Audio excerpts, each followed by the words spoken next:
The ensemble cast from Part 1 reunites for the sequel, Rebel Moon Part 2, The Scargiver.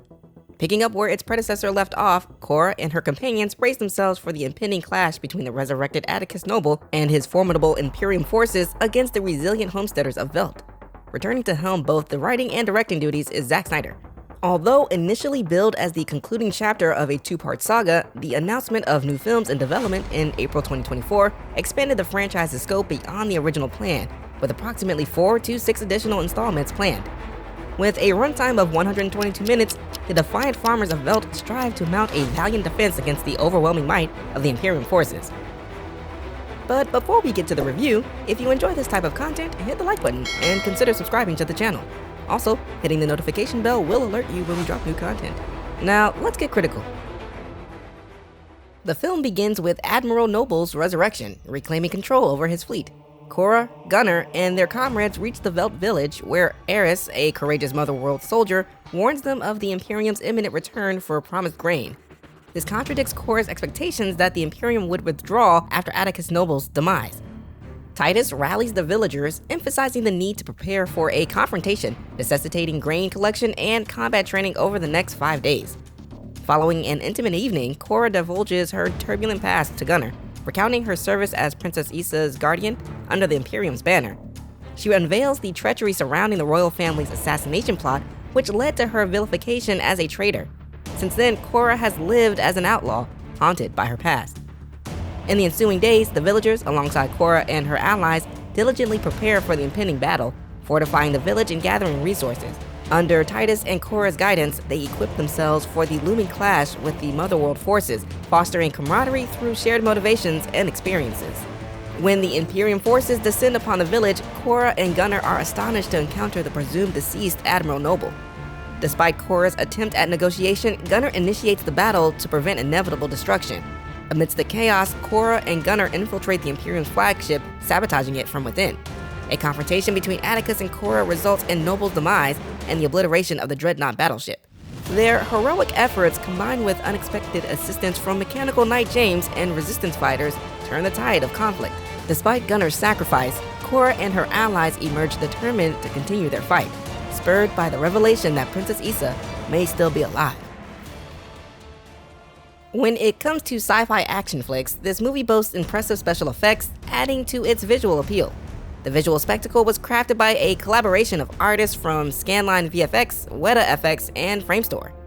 With an estimated budget of around $160 million, it appears that the bulk of the funds went into the visual effects rather than the script. As noted in the review of Part 1, Zack Snyder prides himself on capturing intense, visceral moments in slow motion. While certain scenes like Superman observing Flash's movements in Justice League require emphasis for their significance, the excessive use of slow motion in Scargiver, particularly in farming scenes unrelated to the plot, feels like unnecessary padding, detracting from overall pacing. The screenplay emerges as one of the film's weakest aspects.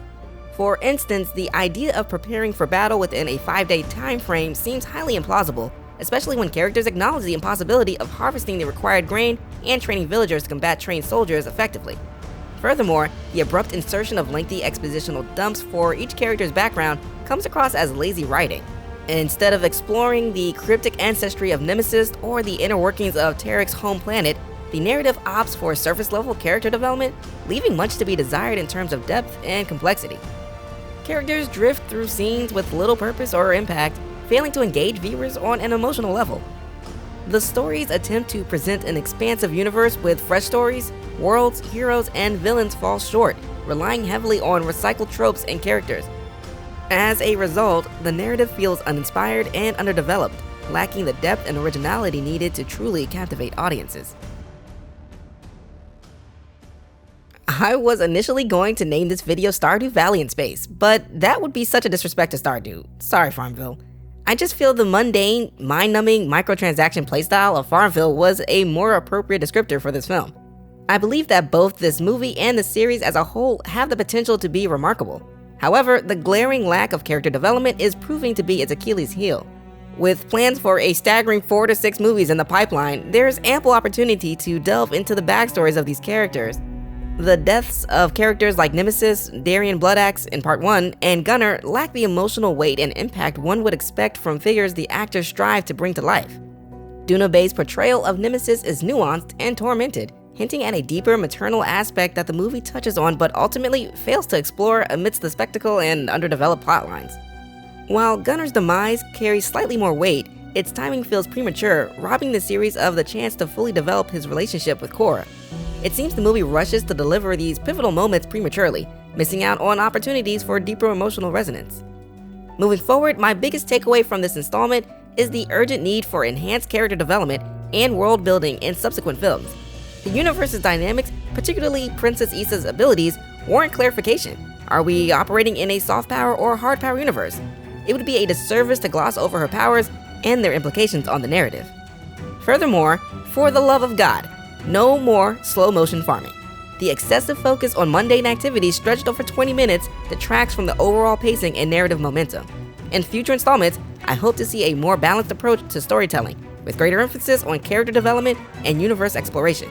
With that said, Rebel Moon Part 2, The Scargiver, earns a critical rating of C-.